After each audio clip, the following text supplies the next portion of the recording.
Dan yang terhormat kepada Pak Sabirin, MAK CPA, selaku pembimbing pendamping dan sekretaris sidang. Terima kasih atas kehadiran Bapak dan Ibu. Hari ini, Kamis 18 November 2021, saya Sukarnining Muhammad Saleh, NIM 11523206, Prodi Perbankan Syariah, akan mempresentasikan hasil skripsi saya yang berjudul Analisis Risiko dan Pengembalian Hasil Investasi pada 5 bank syariah dengan total aset terbesar periode 2016 sampai 2018 menggunakan metode VAR atau Value at Risk dan RAROC atau Risk Adjusted Return on Capital. Latar belakang masalah, dalam sistem perbankan di Indonesia, terdapat dua macam sistem operasional, yakni bank konvensional dan bank syariah. Sesuai dengan Undang-Undang Nomor 21 Tahun 2008, bank syariah adalah bank yang menjalankan kegiatan usahanya berdasarkan prinsip syariah atau prinsip hukum Islam diatur dalam Fatwa MUI. Seperti pada tabel, ada 3 indikator, giro, tabungan, dan deposito. Bisa dilihat bahwa pada indikator deposito dan giro. Hal itu dikarenakan nasabah lebih memilih menempatkan dananya pada deposito karena merasa lebih menguntungkan dibanding giro dan tabungan. Dengan kata lain, ketika bank berkedudukan sebagai pengelola dana, investasi deposito, beban biaya secara keseluruhan akan ditanggung oleh bank tanpa dibebankan kepada nasabah. Hal ini menjadi risiko tersendiri bagi bank dengan harus memberikan bagi hasil dengan konsep revenue sharing. Oleh karena itu, penulis akan menganalisis lebih lanjut risiko bagi hasil deposito mudharabah bank syariah. Selain mengetahui bagi hasil, penulis juga ingin mengetahui seberapa besar risiko bank syariah dalam menginvestasikan dana deposito mudharabah. Banyak cara untuk menganalisis risiko, salah satunya adalah menggunakan metode VAR dan RAROC. Alasan penulis memilih metode ini karena menurut penulis VAR itu lebih spesifik dan lebih jelas. Selanjutnya, metode pengukuran VAR memiliki konsep hubungan dengan teori portofolio Markowitz. Keduanya mengukur risiko secara sederhana, berupa satu ukuran atas posisi saat ini. Sedangkan metode yang digunakan untuk mengukur potensi return atau pengembalian hasil yang disesuaikan dengan risiko adalah RAROC atau Risk Adjusted Return on Capital. RAROC adalah suatu ukuran profitabilitas yang telah disesuaikan dengan besarnya risiko, bahwa pengelolaan memungkinkan untuk alokasi modal, menghubungkan biaya dan menyangkut pada risiko kredit, risiko pasar, dan risiko operasional. Menurut Yudho Prabowo. Jadi, pembahasan dan hasil penelitian, hasil dari VAR, berdasarkan hasil pengukuran menggunakan software, EVIUS 6 dapat dilihat bahwa hasil analisis menunjukkan semua data return deposito mudharabah bersifat stasioner. Dengan demikian, tidak perlu dilakukan proses differencing atau pembedaan.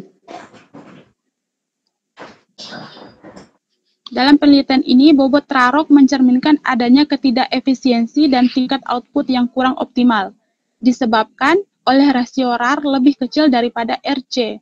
Dalam pengukuran RAR mempertimbangkan selisih antara rata-rata keuntungan dengan rata-rata kerugian.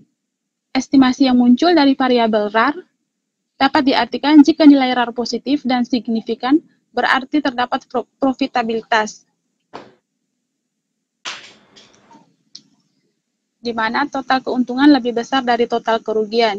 Jika nilai RAR negatif, berarti terdapat kerugian, di mana total keuntungan lebih kecil daripada kerugian.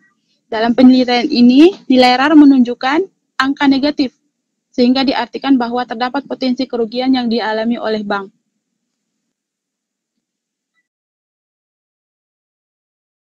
Terima kasih, Sukarning. Kesempatan pertama kami berikan kepada Ibu Emma. Terima kasih kepada Bu Emma. Kami Baik, terima kasih kepada Ketua Sidang. Nining, yang pertama saya pengen tahu, apa alasan kamu mengambil 5 bank syariah ini? Padahal banyak bank-bank syariah lainnya. Kamu menentukan 5 bank ini dari mana? Silakan. Alasan saya memilih 5 bank itu karena lebih umum gitu, Ibu. Tidak kayak melokal, ya apa sih? Karena di semua daerah tuh ada dan datanya lebih lengkap kalau di OJK di internet. Oke. Menunjukkan saya perbandingannya, kamu mengatakan bahwa 5 bank ini lengkap dari data bank yang lainnya. Di situ kan ada Bank Danamon juga, Bank CMB Niaga Syariah, ada bank apalagi yang syariah gitu. Ada enggak? Kamu menemukan bahwa bank yang 5 bank ini yang lebih lengkap gitu? Iya, benar. Karena di skripsimu saya tidak menemukan itu. Itu menurut saya itu hanya asumsimu saja. Bisa saja bank lain itu lebih lengkap datanya gitu ketimbang 5 bank ini gitu. Karena kamu tidak bisa membuktikan bahwa bank 5 bank ini memang datanya lebih lengkap dari bank yang lainnya. Bisa tidak kamu tunjukkan itu? Maaf Bu, mungkin di skripsi tidak dicantumkan sayangnya. Kalau deskripsi kamu tidak mencantumkannya, tapi kamu punya datanya sehingga kamu bisa mengatakan bahwa data 5 bank ini lebih lengkap. Ada enggak datanya gitu? Dibanding bank-bank yang lainnya, kan banyak bank syariah lainnya juga tuh. Ya. Coba ya, bank-bank syariah lainnya. Alasanmu kenapa sampai memilih 5 ini kalau kamu beralasan bahwa 5 bank ini yang punya data yang lebih lengkap gitu? Bisa saja saya mengatakan bahwa Bank Danamon, CMB Niaga, Bukopin Syariah itu lebih lengkap.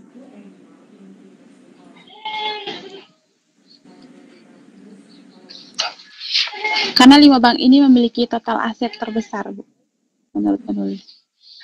Data dari mana? Ada enggak data perbandingannya? Tidak ada.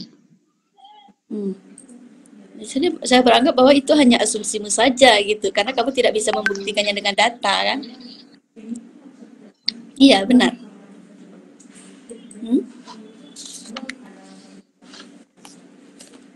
Kamu ya PR kamu lah.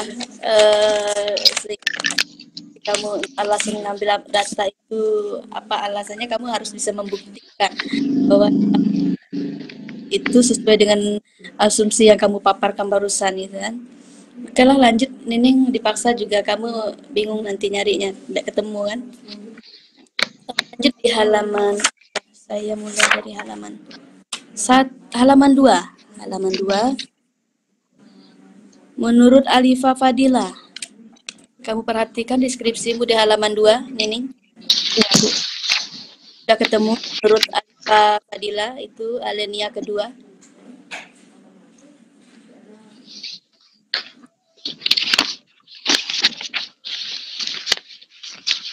Sudah, Bu. Sudah.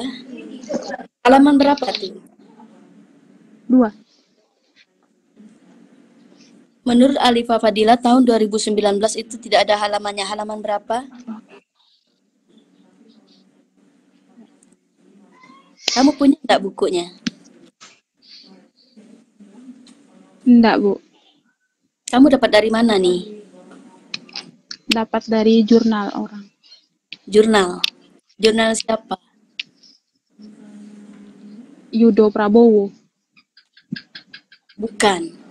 Saya menemukan tulisanmu ini dari halaman 1 ke halaman 2 ini di dalam jurnalnya Nurwahyu Ningsih dan Carmila Ali.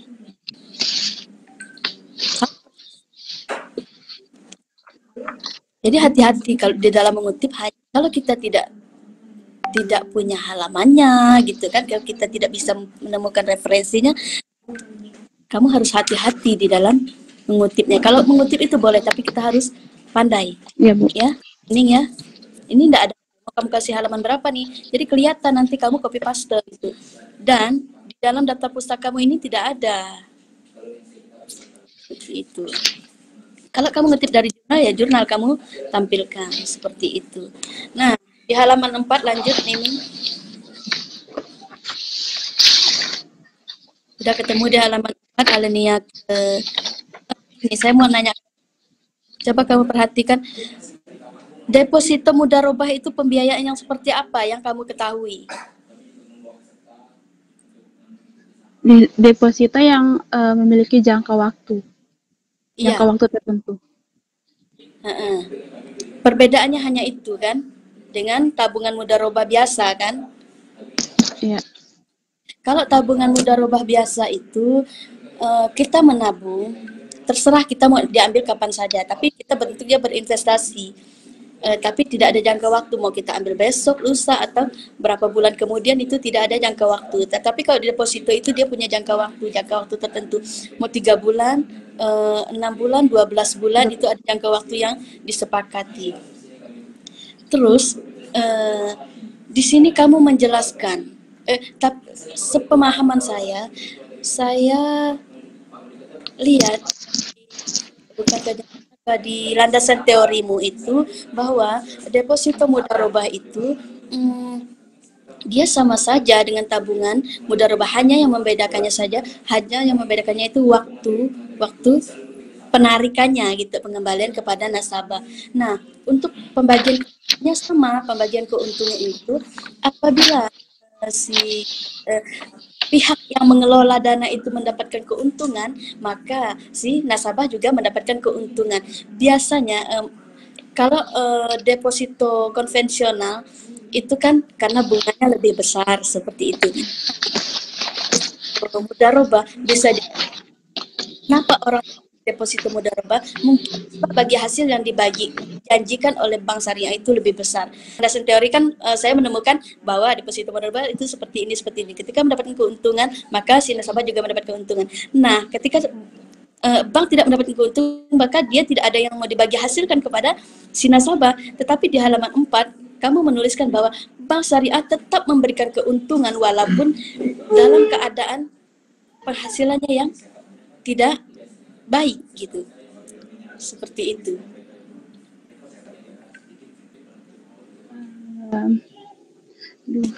Aku jadi bingung.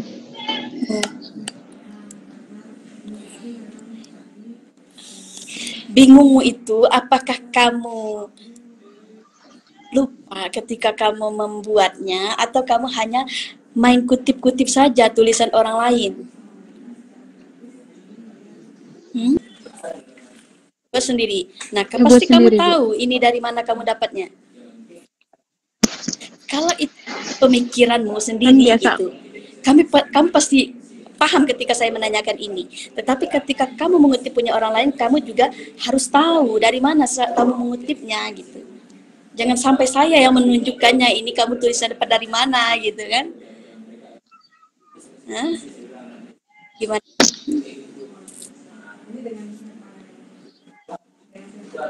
Saya bisa menunjukkannya sama kamu bahwa kamu itu mengutip dari skripsi. Hati-hati di dalam mengutip. Kamu perhatikan yang orang tulis ini udah benar atau belum. Ini